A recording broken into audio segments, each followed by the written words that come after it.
Hello, everybody. Is everybody there? Hello. Hi, Roger. Bob, how you doing, man? Good. Thank you very much for everything. No, thank you. I think we're just following in your footsteps. It's a big mug, Roger. What's Hi. that? What's that you say, Tony? Can you hear me okay, Tony? Yep. Okay, great. Hi, Tony. Bob Garfield. Hi, Bob. How are you? Okay, thanks.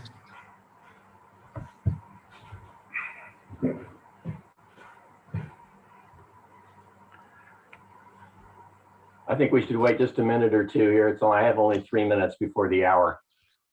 Hi, everyone. Hello. Hi, Welcome. Marque, Welcome, welcome. entering the meeting.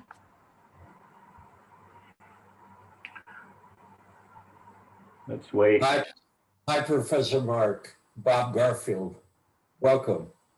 Hi, Bob. How are Everybody. you?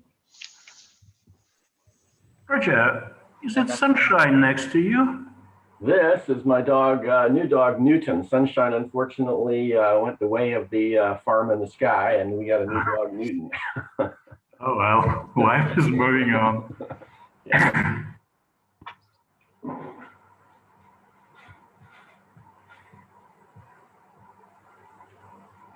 I have 2 minutes off. Let's just wait another couple minutes just to make it formal here, if that's okay. Sure. Greetings, Javier.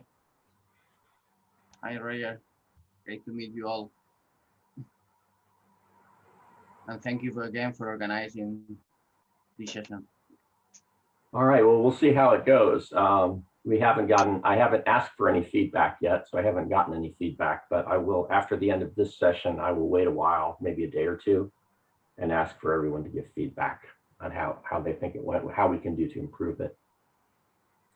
And we're improving, I think, or giving it a different shape and trying to organize it. And I think they were good steps, but yes, we need that feedback. And Yeah. I don't know how many people will join this time or how active they have been with following the presentation and asking questions, but it would be great anyway. Yeah, and that's one of the things we need to know. We need to figure that out. So we'll do that. Javier, we can only see the top of your head. Yeah, no worries with my camera. It has like kind of zoom, extra zoom. I like to take it out, but I don't know how. Much better. Thank you. Much better. Okay. All right. Well, it's top of the hour, so let's get started. And I've got just a couple of things to say. First of all, thanks to Bob for initiating all of this, and thanks for everybody for responding, and to the 4 presenters for doing their bit to put in their presentations in various formats. We had everything from MP3 to YouTube, and so thanks for all of that. We'll have a feedback session, or I'll ask questions on a feedback for everybody to get their input as to how we can make things better.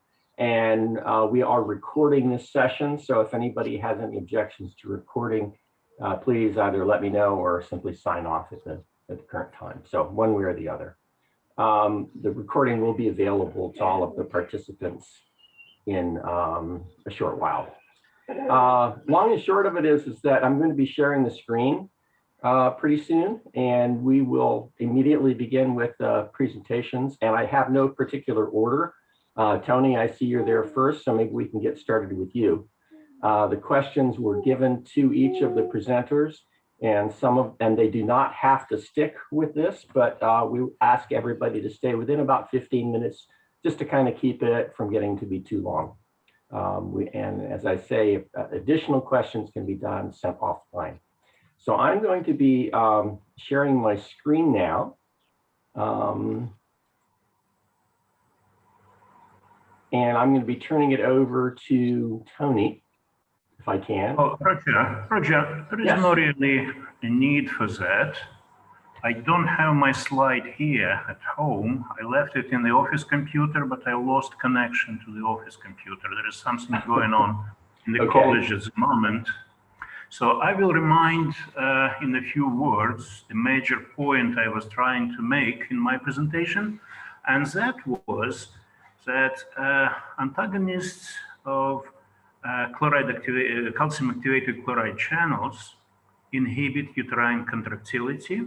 But the problem with that is that each of the inhibitors seems to be doing slightly different things, which implies that this decrease in contractility is not due to inhibition of ANO1 channel, chloride channels, but more likely is due to side effects.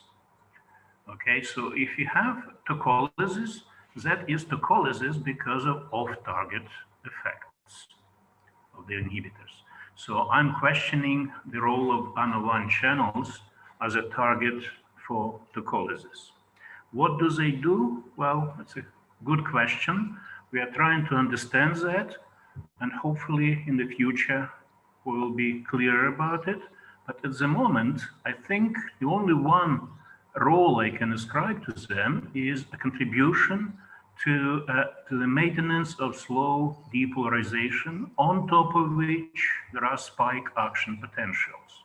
So if you modify that, there could be lesser number of action potentials or larger number of action potentials, and that will regulate duration and force of contractions. So that's basically what I was talking about in my presentation. I also looked at different densities of currents in 2 days before pregnancy, day 19, day 21. And that generated a few questions. One of them was from Bob Garfield, and I will come to that in a second. But let me go in the order that Roger sent to me, answering the questions in order that Roger compiled. First was a question from Roger himself. If chloride channels are in the sarcoplasmic reticulum membrane, has anyone done some immunolocalization? This is a crucial question since, if true, counteracting calcium release from the SR could be the rate determining for rising intracellular calcium. That's true. If you interfere with the release channels, you interfere with the rate of calcium increase in the cytoplasm. I don't know if there are any papers published on colocalization. I can answer this from a general point of view. It's a big problem to prove anything because every protein you can think of is in endoplasmic, sarcoplasmic reticulum. That's why it's made. That's why it's folded.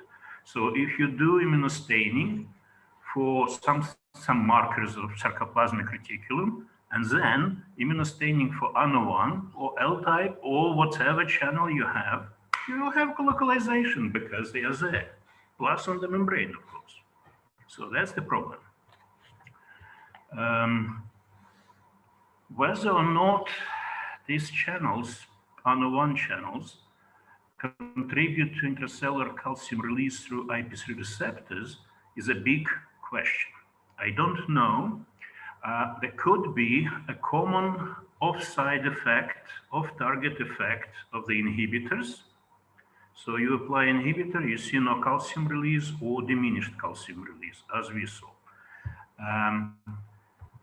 It could be as simple as that, or there could be some contribution of these channels to the functioning of IP3 receptors, like protein-protein interaction and modification of either sensitivity to IP3 receptors to IP3 or to calcium or to internal intraluminal calcium concentration through low affinity binding site inside the cell.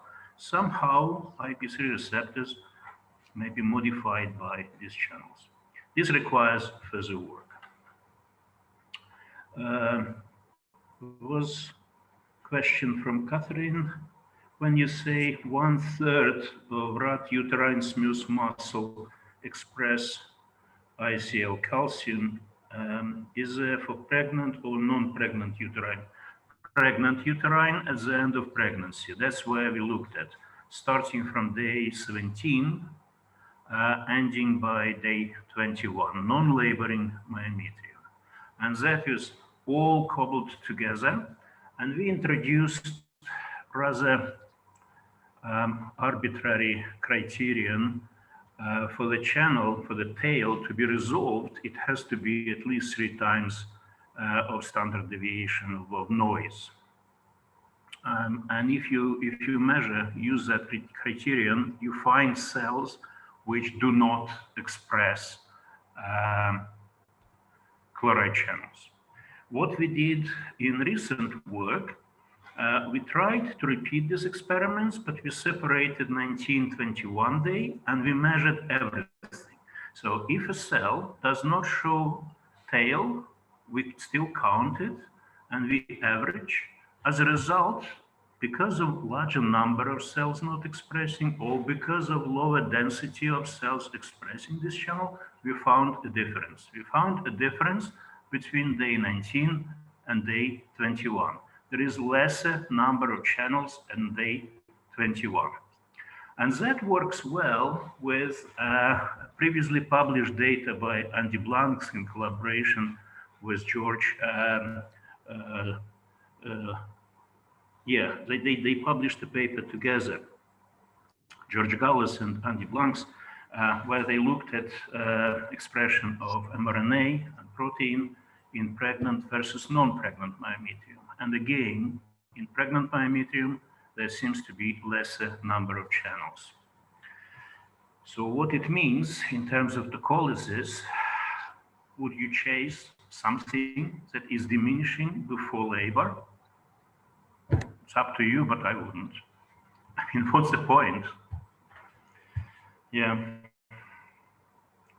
Okay, could you please be more precise on the existence, role, control of calcium release channels in the SR? Okay, calcium release channels in the SR are 2 types, renin receptors, IP3 receptors. Myometrium, rat myometrium at least, expresses all 3 types of IP3 receptors, IP3 receptor type 1, 2, and 3, with the majority type 1. In regard of ryanodine receptors, they express type 3 and type 2 cardiac receptors. I'm not aware of type ryanodine receptor type 1, skeletal muscle type receptor. The function of ryanodine receptors is questionable, whether or not there is a calcium-induced calcium release contributing. It's an open question. We showed a long time ago that you can measure using voltage clamp and calcium measurements. You can measure, you can detect CICR, but whether or not it has physiological relevance, it's an open question. Catherine, are you happy with the answers, or shall I? No, it's okay. Elaborate Thank more? you very much. Okay. Right. Next. And thank you for your nice presentation. Thank really you. Thank you for your nice words. From PLA, what happens to ANO1 expression and or function in preterm labor models? As a liposaccharide or inhibitors? Yeah, I don't know. I never looked at it. I never worked with preterm labor models, so I can't really answer that question. Hopefully someone will one day present this or publish a paper and we will know, but I don't have any data. Bob's question, have you ever studied tissues from laboring animals or humans? Yes, but not for this work, not for the channels.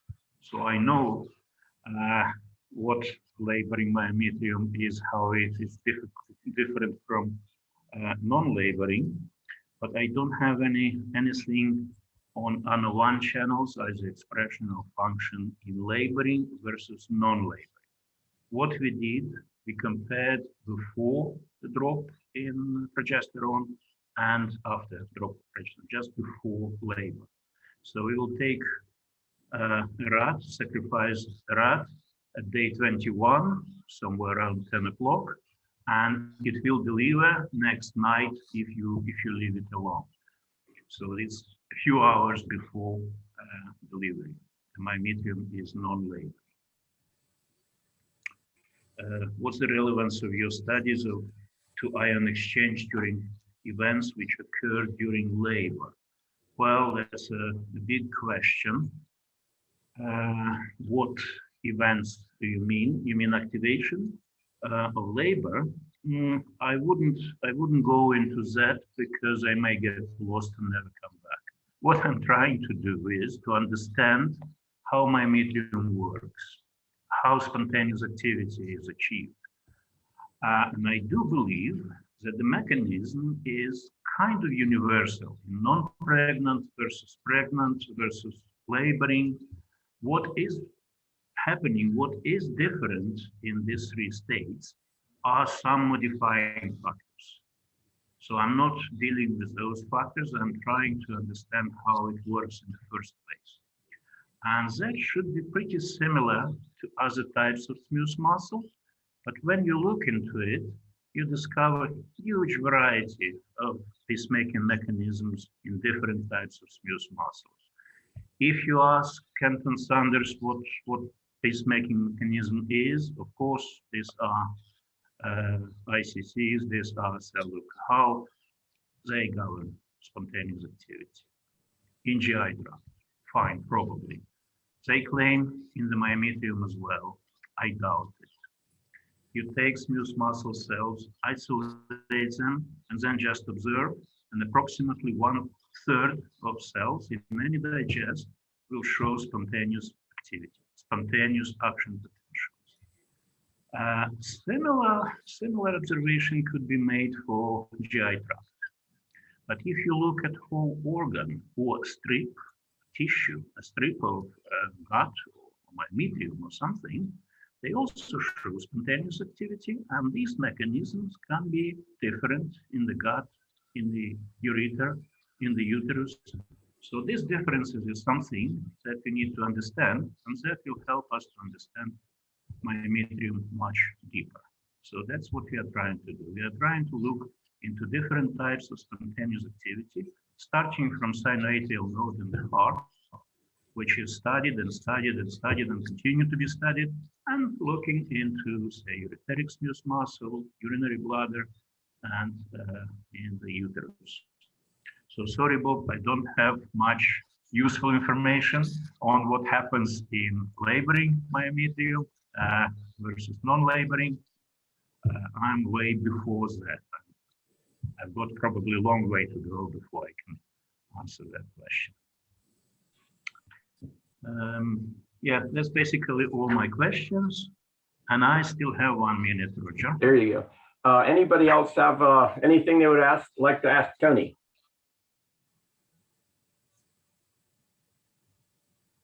The only comment that I have, Tony, is that I think if we could figure out what the SR does, I think it's a huge question as to whether these chloride channels provide the countercurrents to calcium release. That's, to me, really a dominant question. So I'd encourage that approach, frankly. Absolutely, I agree. I wouldn't start with colocalization. I would rather look at concentration of calcium in the SR, in cytoplasm, and then manipulate and inhibitors. But this could be addressed, yes. All right. Okay. Can I ask a quick question, Roger? Sure. Hey, Andy Blanks. Hey, Tony. How are you? Hi, great. Yeah, I wondered if you considered using Ani-9 and as an additional blocker, because in our hands, in human, we agree entirely with your conclusion about the non-specificity of the other blockers, but it seems that Ani-9 is specific, and we see no effect in human. I just wondered whether that was the same in rat. Okay, be patient. In a month's time, I will have the drug delivered. Takes a long time. We just ordered some classical and again repeated order of new. And Gilles is now, by the way, here, and he's Oh, working good. with me. So we'll do microelectrodes, we will do patch clamp, and we'll have more data. Very good. Okay. But yeah, I would recommend Annie 9. All right. Okay. Okay. Very good. Catherine, are we okay with you to take the video? Okay, no Hang problem. on just a second. I have to So I share screen first. Just a second. yes, I'll share my screen. Wait a minute. You'll be getting it in a second.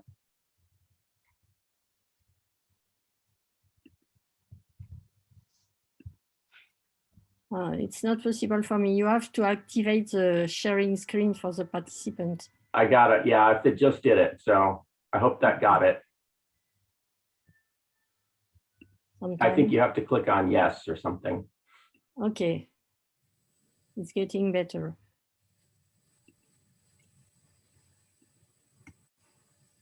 Very good. Got it. Okay, so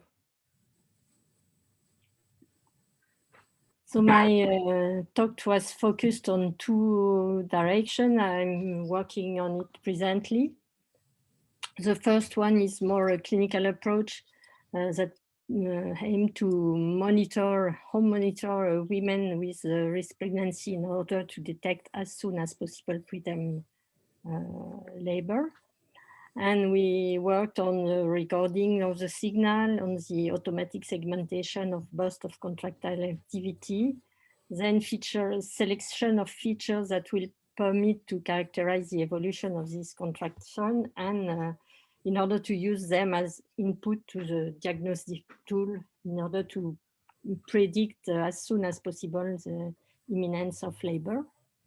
So this is a clinical direction. Then we have been trying to develop for some years now, the physiological modeling of the contraction, uterine contraction, in a very, very simplified version, because our main idea is to try to make relationship between some physiological event that occur at the cellular or muscular level to the electrical signal we picked up on women's abdomen.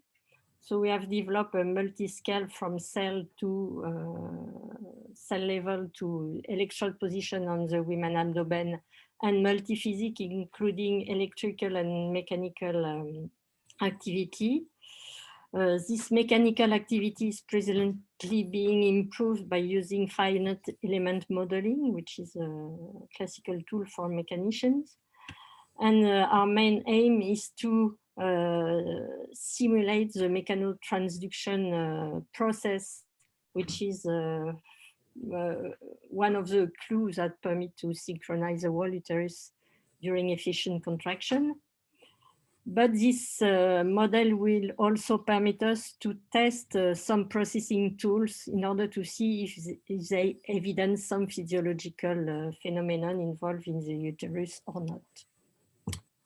So this is a summary of my presentation. If you are, I'm now ready to answer the questions. So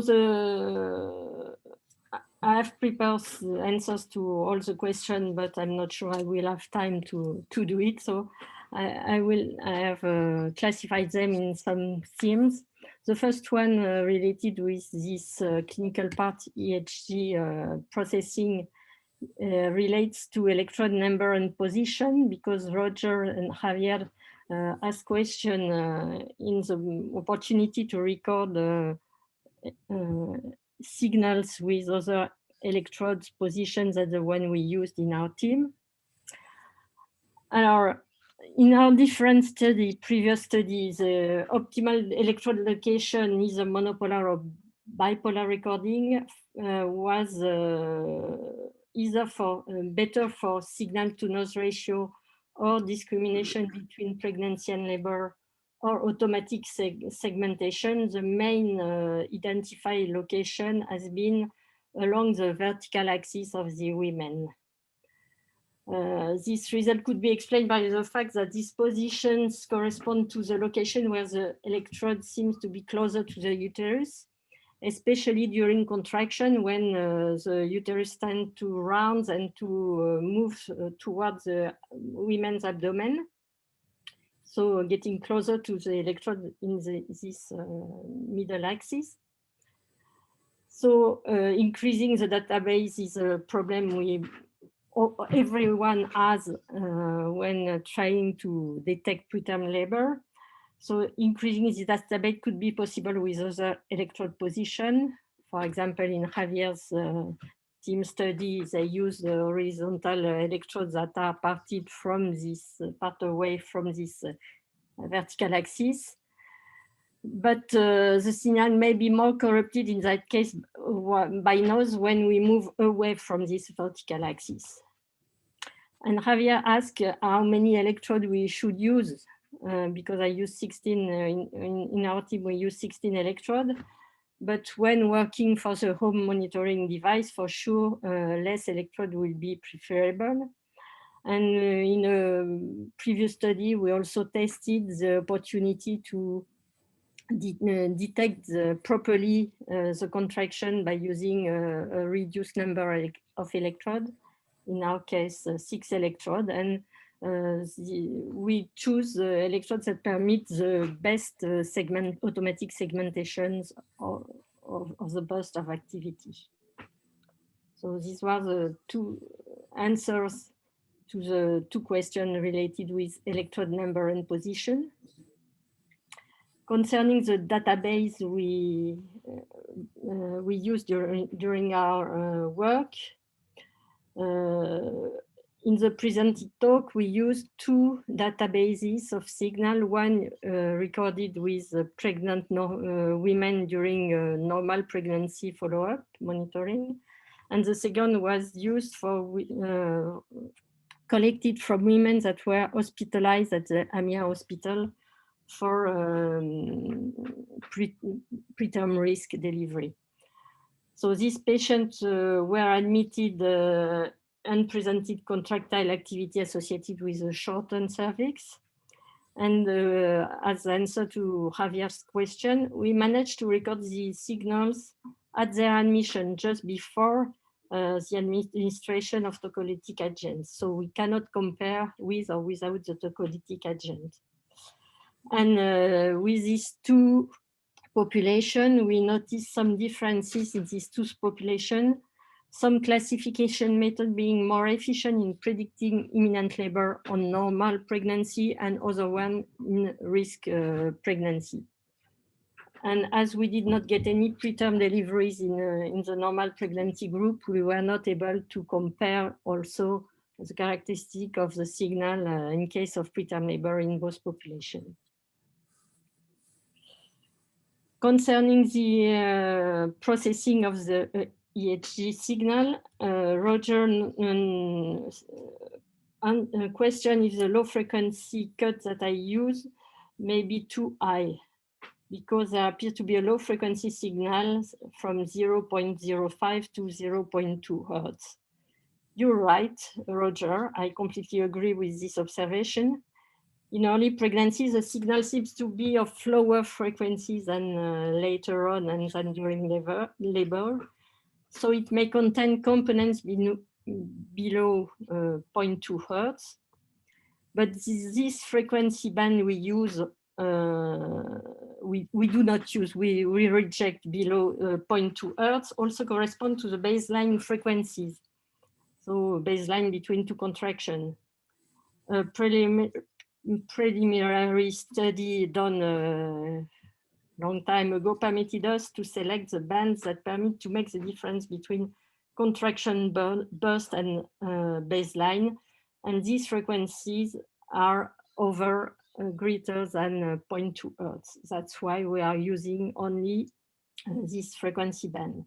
But extracting the information below 0.2 Hertz will need some specific processing tool to remove the signal that is contained also in the baseline in this frequency band, but we didn't work on it.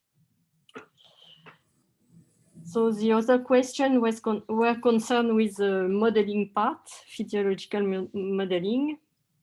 first, I got some questions on the structure of this model from Bob. First, that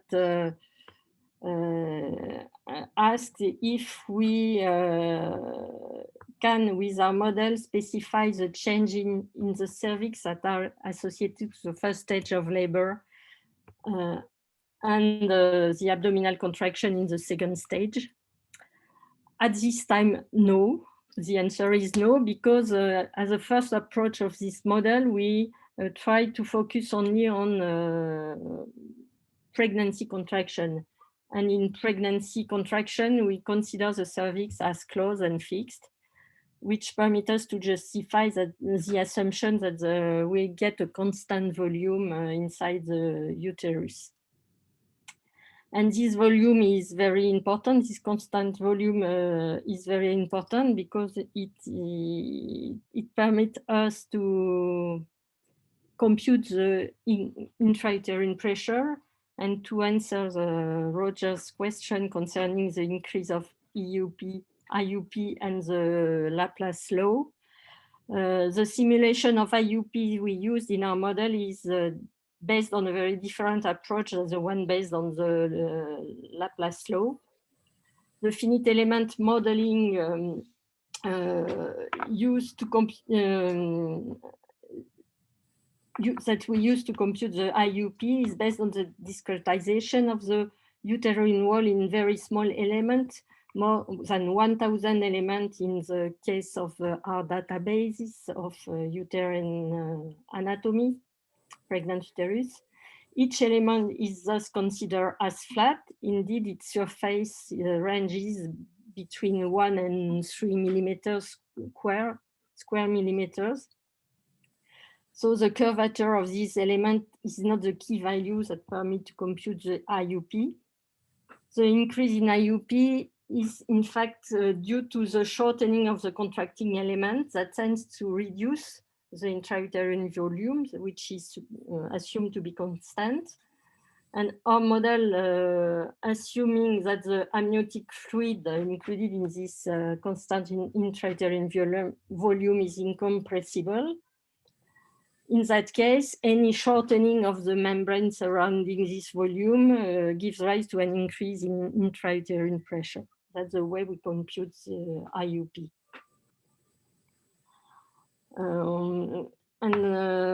A last question concerning the use of the model has been raised by Lei Pei about the opportunity or the possibility to further use the model we are developing to simulate other animal pregnancy models, particularly mice, guinea pigs, and sheep. I agree completely on the point that he raised, that this will help to validate the model, visualize the physiological phenomenon, and so on. So and assess what we call validation of the model, the realistic representation of physiological phenomenon that we propose with our maths included in this model. The answer is that this model could be adapted to different animals with some adaptation, and this adaptation first will concern the structure and anatomy of the uterine muscle. The cell model, electrical and mechanical cell model, could be kept similar as the ones they are presently, with adapting some physiological parameters to the characteristic of the animal model muscle. But some extra work should be done to adapt the tissue and the whole organ level. In that sense that for some animal species, for example, rats, the anatomy of the uterus is very different from the human's one. The rat uterus possesses 2 horns, each of one containing 4 to 5 fetuses. So this will need a new description of the anatomy of the uterus. And considering the structure of the uterine muscle for the primates, human or non-human, there is no evidence of organized muscular layers like the one that has been observed circular and longitudinal in rat uteri. So a more organized structure should be defined to represent rat uteri than the one we use for human uterus. And to answer the last question, which was which kind of animal model should be the best in modeling the pregnant human uterus, for sure the closest and best model will be the uterus of non-human primates. So I'm finished with the questions. If you have some other, I will be glad to answer. Anybody got a question for us? I don't have a question, but I just want to make a statement. Catherine, thank you so much for your presentation. It's excellent. And thank you so much for all your work over the years. It's wonderful work. So we have been like a pair competing on that field, but it's nice that we each appreciate each other's work. So thank you very much for your appreciation and for the invitation to this meeting and to participating to this group. Thank you. Can I ask a question, Roger? Andy Blanks, certainly, go ahead. Yeah. Hi, Catherine. Thank you for a fantastic presentation. Really enjoyed it.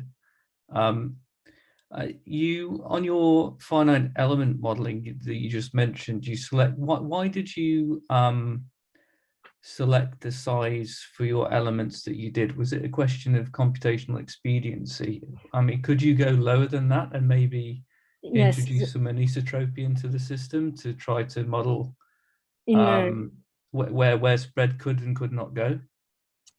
In fact, there are more cells in the uterus than the 1,000 elements we use, but we choose a size of elements that correspond roughly to the fasciculi that are been evident in the uterine muscle. And we suppose, we assume that within one fasciculi, we can expect all the cells to behave like in a similar way. So the size of element we choose would be associated will correspond to the size of a fasciculus. Mm-hmm. And for sure, it's even very long to compute with this small number of elements. So even using big computers, many cores, it takes hours to simulate 10 seconds of 20 seconds of activity. So we dream to be able to represent billions of cells in the uterus, but with the present computer, it's not possible. So we have also work to do on the reducing the model and the way we compute it, of some kind of informatic optimization of this, of running this model. But for sure, it's we get a smaller number, much smaller number of elements than the number of cells in one uterus. Does this answer your question? Yes, yeah, thanks, yeah. Okay, sort of because of the time, let's go on to Javier. I stopped my sharing. Yeah, that would be great. It's okay. And let me share screen with Javier, if I can. Oops.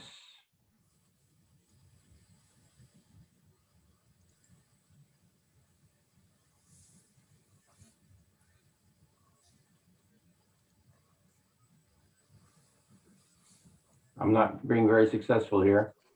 Maybe Catherine should make Xavier as the host. I've already taken it back. Now I can't find Javier. Because she's the host now, Cathy. Oh, I thought I took it back.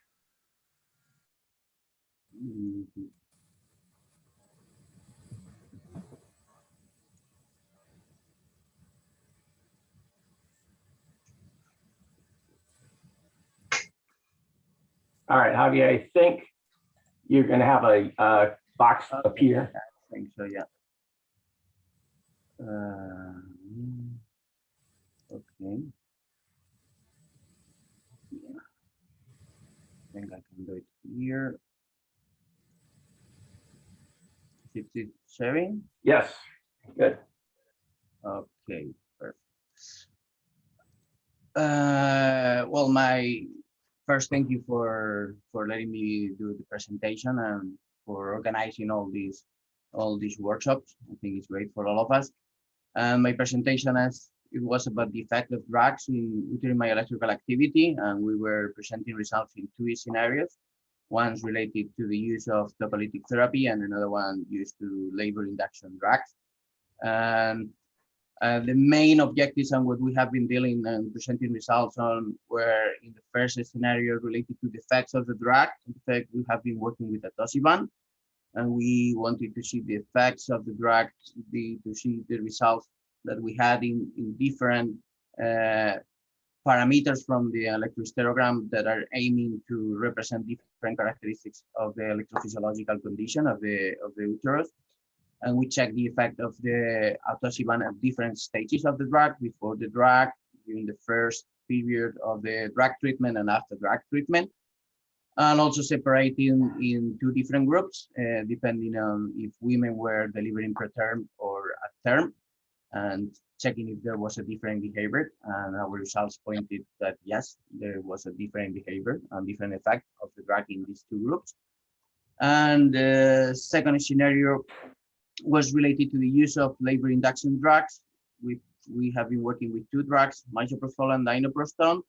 We also aim to see the effect of the drugs, the temporal evolution of some of the electrohysterogram parameters, and also checking for possible differences between inductions that were successful and failed inductions, and also to look for possible difference between misoprostol and dinoprostol.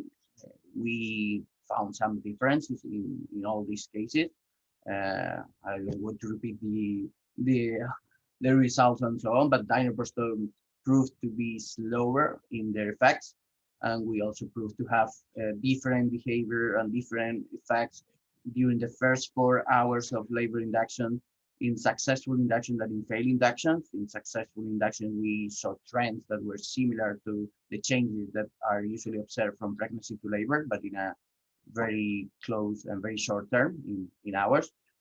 And that was mainly it. I can move on, so anything if anybody wants, and I will move to some of the questions. The first questions were related to signal complexity. That is one of the things that we were assessing of the electrohysterogram, the signal complexity, how chaotic or how predictable the signal was, and how this parameter can change with the effect of the drug, and if it's different between preterm and term labor. And there was two questions related to this one from Roger that was asking, you imply that signal complexity as an independent feature may be independently related to cellular excitability or cellular interconnectivity, because we were trying to make this difference between excitability and connectivity. And if this is the case, if do you think is this the electrohysterogram approach will be able to differentiate between to differentiate this? And also related to complexity and connectivity, Catherine was asking, what if could you precise more the expected link between Lempel-Fitbin, that is this parameter that assesses signal complexity, and the connectivity between cells? Well, we hypothesized that signal complexity that was quantified by Lempel-Fitbin or can be quantified by some other parameters are related to the connectivity between muscular cells within the recording area sensed by the electrodes. We are recording quite a big area because our electrodes have quite about 8 centimeters in distance. So the area that we are sensing, we think that the connectivity is related to the complexity of the signal, because when action potentials are generated in a cell or in a small group of cells, if there is good connectivity with neighboring cells, it's easier for these cells to also become activated. And then more repetitive and predictable sequences of actions, potentials, and patterns of activity are generated. That is, that less complex signals are expected. And we will expect this more than when we have poor connectivities and different cells and cell groups are more independent or more isolated. Then we expect that the complexity is greater because they are not connected and they don't share these patterns of activity and this interconnection. So in this latter case, more independent and disorganized activity, greater complexity can be expected. It's true that to assess connectivity at another scale, not within the area that we are recording, but to assess the connectivity between different regions of the uterus, then we should do multi-channel recording with electrodes placed in different locations, and then check for coupling and correlation parameters that tells us how these different regions are sharing information and are connected. And that's part of the work that Catherine has done with her 16 grid of electrodes. And related to if connectivity and excitability can be independent or can be independently assessed by different electrostereogram parameters, I think that the mechanisms are not totally independent. Depending on the excitability of cells, there will be a greater or a lesser number of them that are potentially recruitable. So that will also affect the complexity, because the fact of having fewer excitable cells around, even if they have good connections between them, but if those cells are not excitable, they cannot be recruited, that can be observed as a smaller effective connectivity, because even if it's well connected to it, if that cell is not excitable, then it has to go to another cell to trying to connect and to excite those other cells. So I think that they are not two independent mechanisms and they are somehow limited, connected, because excitability would affect the effective connectivity that can be seen from a cell or a group of cells and their neighbors. Well, that was related to that first question. I'd like to have it open and more, if Roger or Catherine want to say anything about this, we can keep it more interactive. Not like I can, if this answer satisfy you, I can move to other questions. But if you want to point anything related to this. Just a small question. Did you test if the albin is sensitive to the frequency content of the signal? Because as the contraction are more efficient, the frequency content changes too, increasing the frequency content, an increase in the frequency content has always been noticed. And some methods are sensitive to this shift of the frequency. Yes, in fact, when we have been dealing with nonlinear parameters and complexity parameters, we have checked with using different bandwidths of analysis, including the fast-wave low and the fast-wave high, or only the fast-wave high. And also, as you mentioned, even if we use a certain bandwidth, the bandwidth of effective bandwidth of the signal can also affect. And yes, most of these parameters are affected by the bandwidth. And I don't think, or I'm not sure about if Lempels is especially sensitive to it, but all of them are somehow. Well, lately, very recent, we have been working with some other complexity parameters like dispersion entropy and bubble entropy that are supposed to be less sensitive to the bandwidth. And we are aiming to show results about them.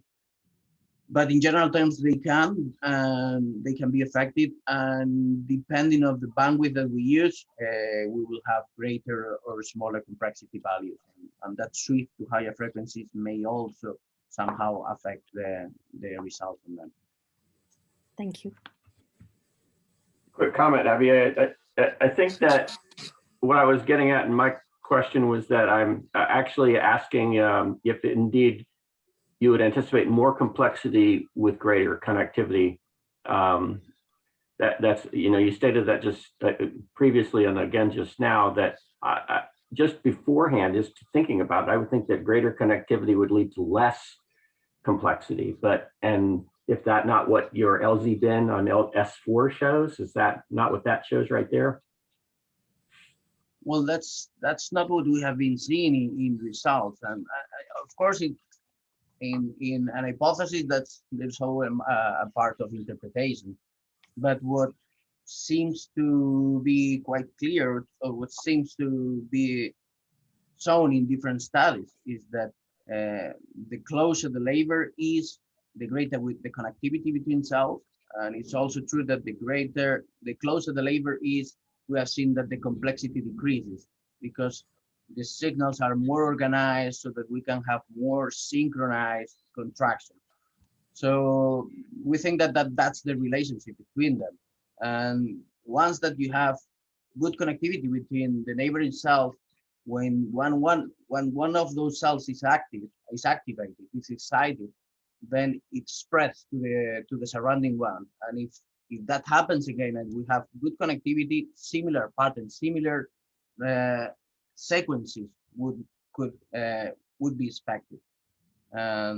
And that's what we have it, and different papers have shown that in different scenarios. So it's also linked to the excitability, of course, but with greater connectivity between cells, we're having less complex signals. They are more organized because they work together thanks to that better connection that they have between cells. Okay, yeah, that's what I was thinking. Okay. Can I ask, please, a question regarding this issue also? Yes, of course, and you are another expert on this area, of course. Okay. So this is the first time that I'm joining your meeting. I want to thank you for inviting me to this meeting and to be a member of this group. So actually, I'm working in signal processing, uterine EMG signal processing. I worked a lot in the nonlinear domain, in the excitability analysis and in the coupling and synchronization analysis. Actually, I did my PhD with Katie. So I think that we should separate between two phenomena, which is the excitability of the cell and the coupling of the cells regarding the nonlinear analysis. In fact, for the excitability of the cells, when we approach, when we are close to labor, we have more cells that are excited. So, and what we get at the surface level, at the electrode level, is the summation of these cells. And normally, if you have a signal that is generated from a small number of excited cells, it should be less complex. And when you are more closer to labor, you have more cells that are excited. So you have the summation at the electrodes comes from more cells. So normally that your signal will be more and more complex. And this results are published in many papers from our team and from others teams. And regarding the coupling, as you said, when we go more to close to the labor, the signals becomes or the cells becomes more coupled, so the synchronization increase. And we used a nonlinear method to examine this issue or this phenomenon, like the nonlinear correlation analysis, the general synchronization, etc., etc. And we found the same finding that you are presenting here, that when we are close to labor, the coupling increased. But regarding the complexity, I don't think so, because it's just the summation of the signals that comes from the action potential that comes from the cells. And when we are close to labor, so the number of cells increase, excited cells increase, because during pregnancy, it is more, the contraction or the excitation is more local. So the number of cells that are excited is small when we compare it to the cells, the excited cell when we are close to labor or during labor. Yeah, this is a very interesting discussion, and I agree that the number of cells that are recruited when we're closer to labor is greater. That is also why we usually have great intensity of contraction, and also we move into higher frequencies. Also, the propagation is faster. But regarding the results of complexity and associated to the number of cells, that's something that can be discussed and that can be interpreted, because even if you have very small cells or you have very high number or small number of cells, it depends if they work together or they don't work together to have more complex or less complex signal. It does not only depend on the number of cells that we have or are active at the moment, but also how they are working together and how they are organized. So we can have a very organized active period and very organized inactive period.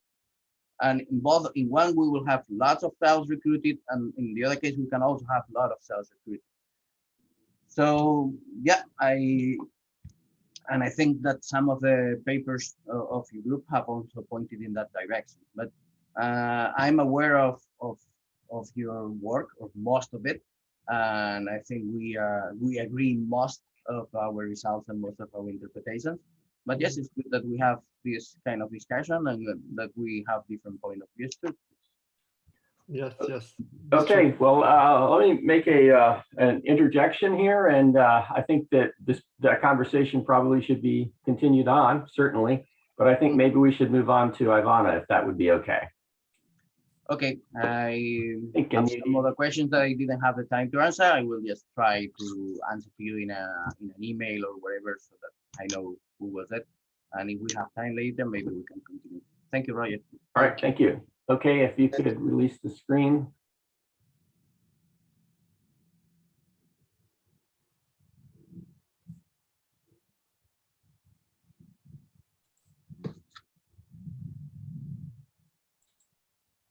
All right, now Ivana, I need to find you here. Hang on just a second.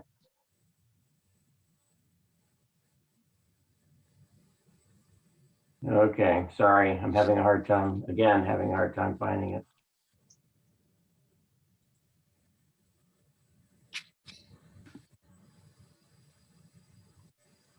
All righty.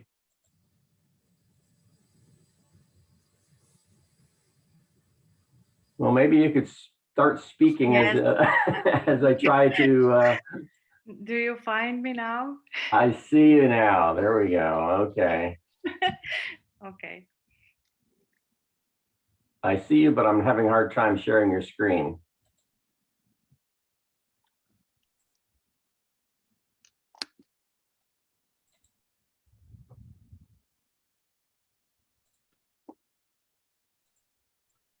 Okay, well, maybe you could just start speaking if that's okay, and I will try to figure out a way as we keep going.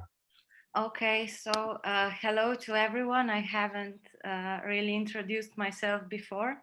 I'm Ivana Paljk, a resident in obstetrics and gynecology of the University Medical Center in Ljubljana, and also a PhD candidate for with my study that I presented. I presented our preliminary results. We did the study with the name EMG for uterotonic efficiency estimation. We included 60 patients with singleton pregnancies at term that were scheduled for elective cesarean section and had previous cesarean section. And our objective was to compare efficacy and quantify the effect of carbetocin and the effect of oxytocin with electromyography for postpartum hemorrhage prevention. So we showed the preliminary results for 30 patients. 17 received carbetocin, 13 received oxytocin.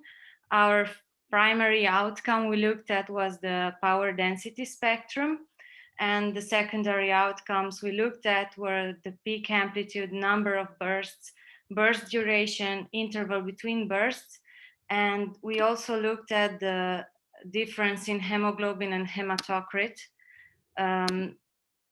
Okay, now I can.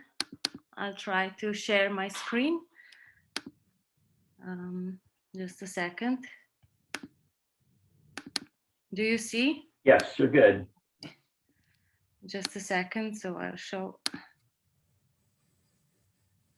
Okay, so we looked at our secondary outcomes that were the peak amplitude, number of bursts, the burst duration, the interval between bursts, and also the hemoglobin and hematocrit change in the 24-hour time at the high dependency unit.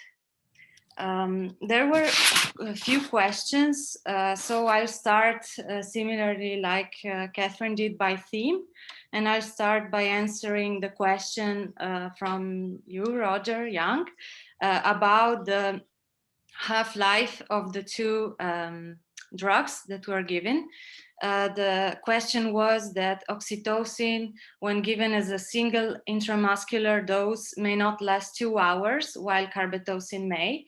So maybe in my presentation, I did not specify it very clearly, but when we randomize the patients, in the group of the carbetocin, they receive 100 micrograms intramuscularly, while the other group receives 5 units, but in saline infusion. So the effect of oxytocin is, we know the plasma half-life of oxytocin is from 1 to 6 minutes, but with the infusion that we usually give in obstetrics, it stays longer. And we performed the EMG before and then applied the drug. So we could see as we applied the effect immediately on the recording, the change. While carbetocin has a half-life that is much longer, 55 minutes after intramuscular administration, and that's why we decided to do the second EMG after 2 hours to check if there is any difference. Also, there were a few questions regarding the postpartum hemorrhage given by Robert Garfield. So one question was if we consider emergency postpartum hemorrhage or longer term postpartum hemorrhage. And so in our study, we consider the postpartum hemorrhage that occurs at our high dependency unit in the 24-hour period. And we see it with hemoglobin and hematocrit. However, we will definitely check for the long-term postpartum hemorrhage that occurs after 24 hours to 6 weeks. And we will include it in our study. Another question that was made by Garfield was what is the length tension for uterine contraction atony in postpartum hemorrhage? What is the relationship for uterine contraction? So in obstetrics, we want the uterus to contract as long as possible, but not to have like very strong few contractions, but to have a good uterine tonus that is continuous as long as possible in the postpartum. The myometrium needs to contract especially vigorously near the placental implantation site to prevent bleeding. And that's why it can be fatal if we don't have this prolonged contraction. So I hope I answered these questions. There were other questions regarding the recording protocol asked by Catherine Marque. How we did our recordings.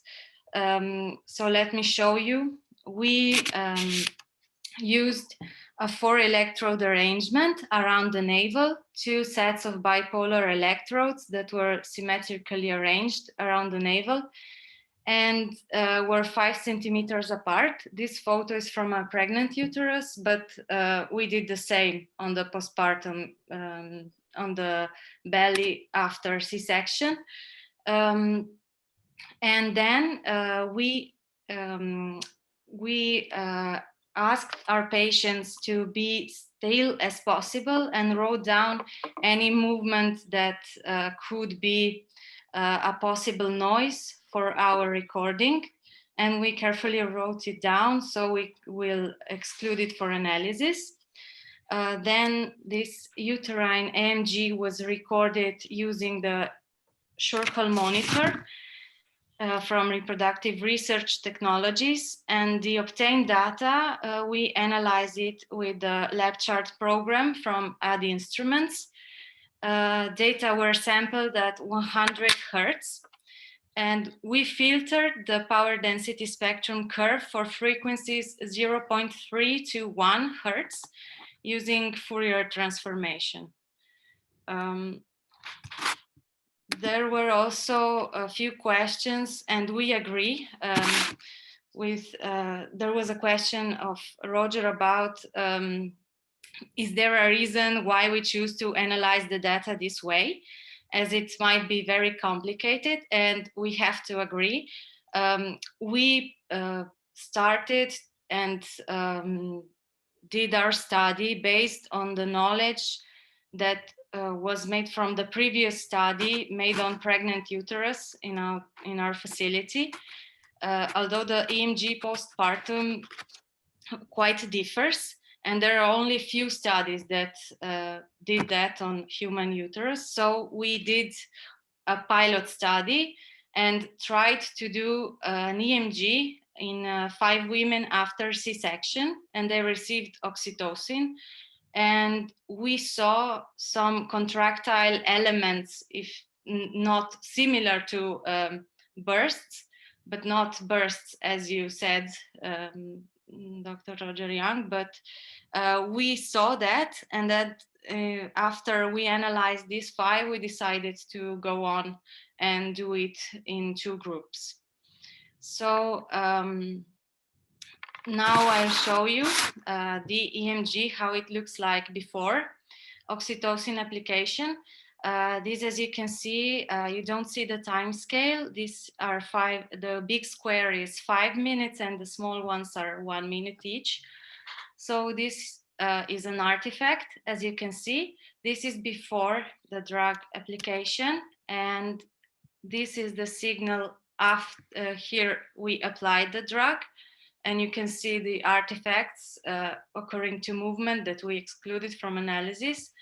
And after drug application, the patient felt some kind of contractions, and this was kind of one of our typical regions of contractile elements that occurred, and we analyzed. But as you said, it's very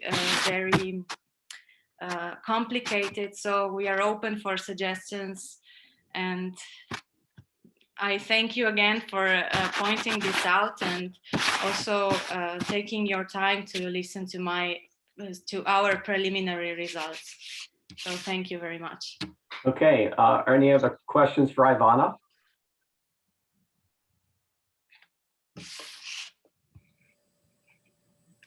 Yeah, actually, I would like to talk to you offline about this section you have right in here, if that'd be okay. This is Roger. Okay. Yeah. If we don't have any other questions, let's go back to Javier. Would that be okay? Javier, are you still there? Yeah, still here. Yeah, you have some additional questions that you didn't get to, and I cut you off. So if we could continue on with that, maybe. Okay, we can go to some of them. You just tell me if I go too long. I think it's not so long. Yeah. Ivana, if you could, Ivana, I think you have to quit screen sharing for some reason. I have. Okay, now let me try and go back to Javier. No, it's okay. Well, maybe I will not need to share a screen, so we can just go to normal. I got you now. I think I got it faster there.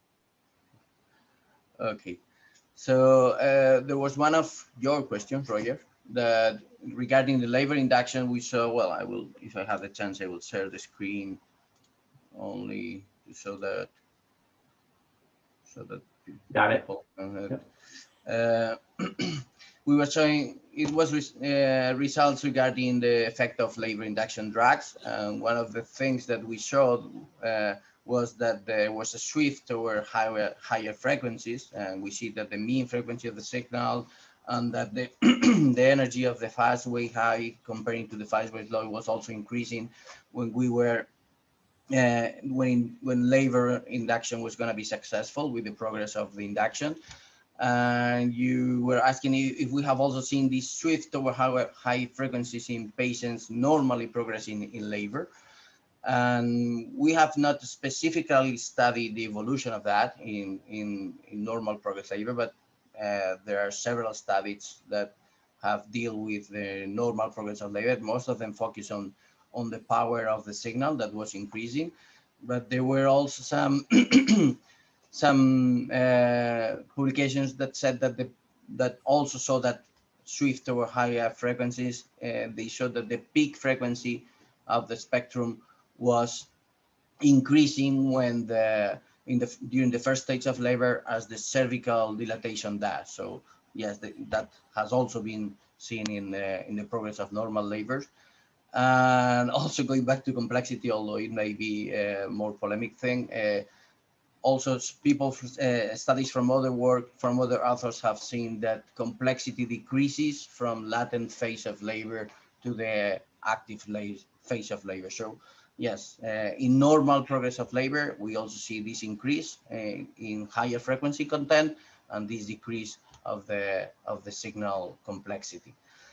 And there was another question that if with these parameters or some others that we have studied, we could predict if one woman was doomed to fail induction, and then if we could know that in the first hours, maybe we could reduce that long period that some of them have to wait and they are doomed to a C-section. And that's part of the continuation study that we have done with predict some machine learning and classification methods. And yes, we've seen that these parameters were helping us to successfully predict fail or successful inductions with about between 80 or 90% of accuracy. That can be improved. Of course, as Catherine was saying before, we always need more cases. We all need a more comprehensive database to make that even better. But yes, our results of prediction also point that with these parameters we can improve some of the traditional techniques. There were some other quick questions from Bob Garfield. Was asking if atosiban inhibit overall number of preterm events in our study. And yes, it did in the short term. That means that all our patients, that were 67 patients, and I will just put this so that I could answer to a question from Catherine. We had 110 recordings from 60C women. So yes, some of the recordings were made on the same women in different stages of the tocolytic therapy. Out of these 67 pregnant women, all of them, none of them gave labor in the 48 first hours. So in the very short term, it was successful in all patients, but 27 out of these 67 delivered preterm.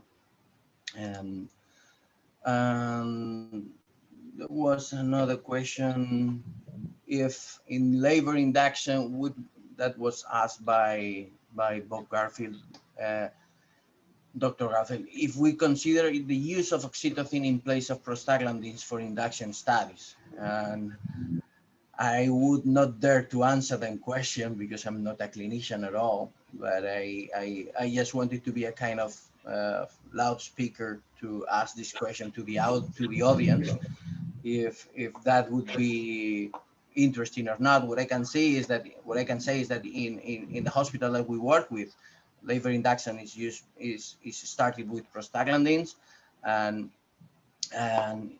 oxytocin is quite often used afterwards for labor augmentation, about 24 hours afterwards. If cervix has shortened and we have active labor, but it's not progressing enough, and then they use oxytocin. But I don't know if oxytocin can be used for starting the labor induction.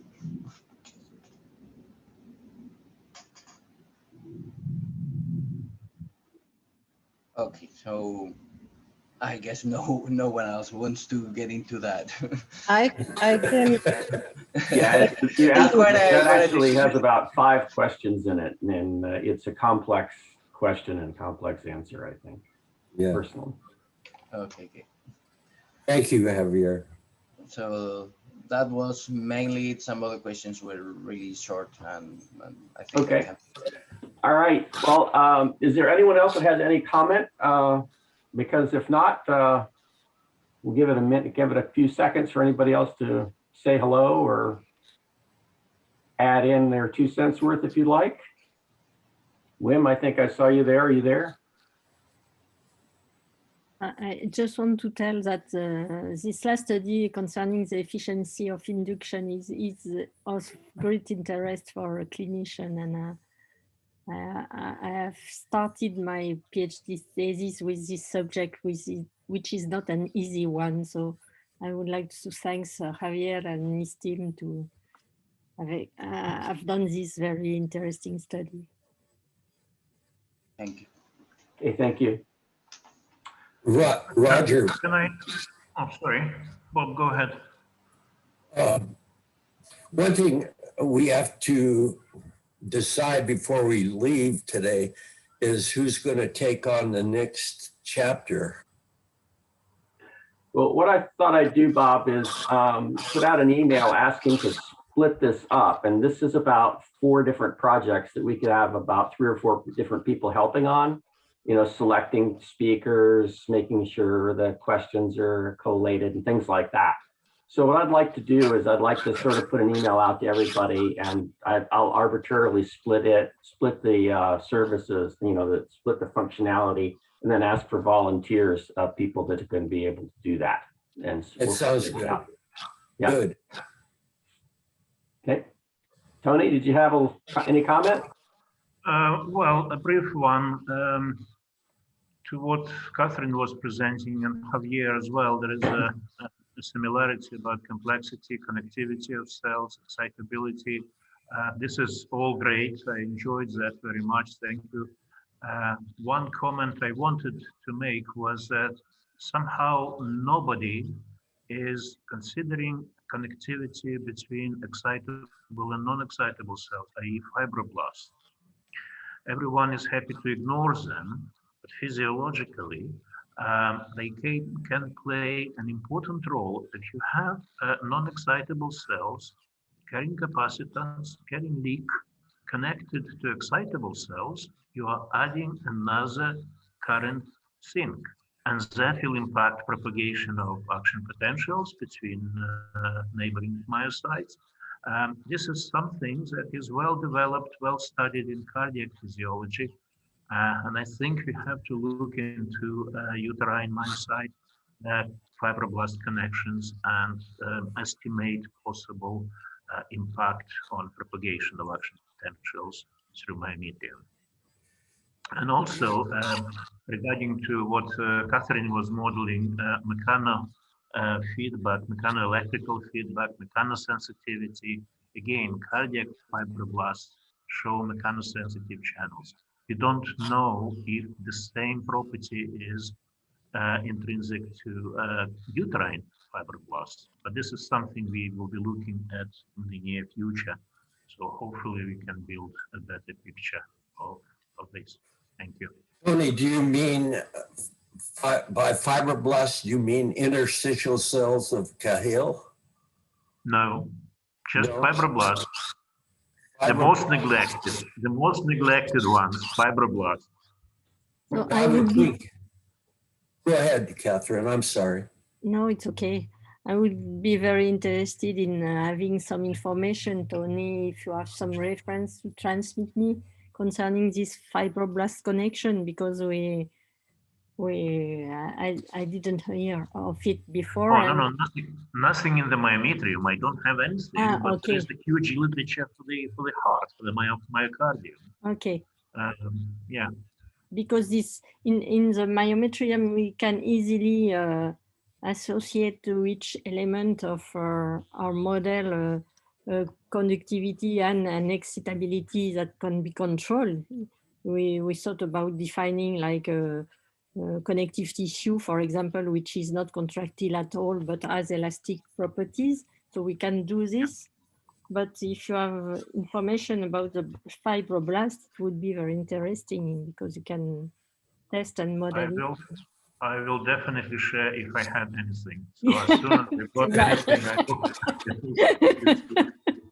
will. You have exciting proposal. And